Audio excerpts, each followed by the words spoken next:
CPI 100 సంవత్సరాలు, 100 సంవత్సరాల క్రితం పుట్టినటువంటిది. ఆర్ఎస్ఎస్ 100 సంవత్సరాల వేడుకలు జరుగుతున్నాయి. ఇప్పుడు సిపిఐ 100 ఏళ్ల వేడుకలు ఖమ్మంలో జరగబోతున్నాయి. దీనికి సిపిఐతో పాటు సిపిఎం నేతలు కూడా ఖమ్మంకి రాబోతున్నారు.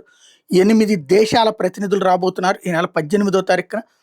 తర్వాత 19 నుండి 21 దాకా వాళ్ళ జాతీయ కార్యవర్గ సమావేశాలు జరగబోతున్నాయి. ఇప్పటికైనా సరే ఇంకా హిందుత్వ ద్వేషం, భారత్ మీద ద్వేషం, రష్యా మీద ప్రేమ వదిలిపెట్టి భారత భావజాలంతో భారతీయుల యొక్క సమస్యల మీద పోరాడే తత్వాన్ని అవలంబించుకుంటే పోతుంది. అది ఒక్కసారి సిపిఐ ఆత్మవిమర్శ చేసుకోవాల్సిన సందర్భం. 100 ఏళ్లలో ఒక్కసారి కూడా కనీసం అధికారానికి దరిదాపుల్లో కూడా రాలేకపోవడం అంటే సిద్ధాంత బలమా, సిద్ధాంత వైఫల్యమా ఆత్మవిమర్శ చేసుకోవాలి.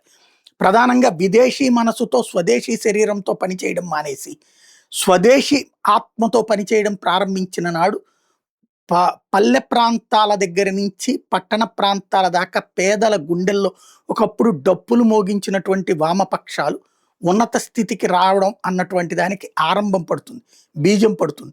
హిందుత్వ ద్వేషంతో, భారతదేశం మీద ద్వేషంతో 24 గంటలు దూషణలతో కాలక్షేపం చేస్తూ ఎవరో ఒకళ్ళని అధికారాన్ని దించడం కాదు, మనం అధికారంలోకి రావాలి అన్నటువంటి సంకల్పం కమ్యూనిస్టులలో ఖర్చయినంత వరకు, కమ్యూనిస్టులో కరువైనంత వరకు ఆ ఉనికి కోసం పోరాడేటటువంటి వ్యవస్థగా ఎవడో ఇచ్చే సీట్ల కోసం పడి కాపులు కాసేటటువంటి స్థితిలో దిగజారడం అన్నటువంటిది కనబడుతుంది. కాబట్టి సీరియస్గా ఆలోచించుకోవాల్సిన సందర్భం.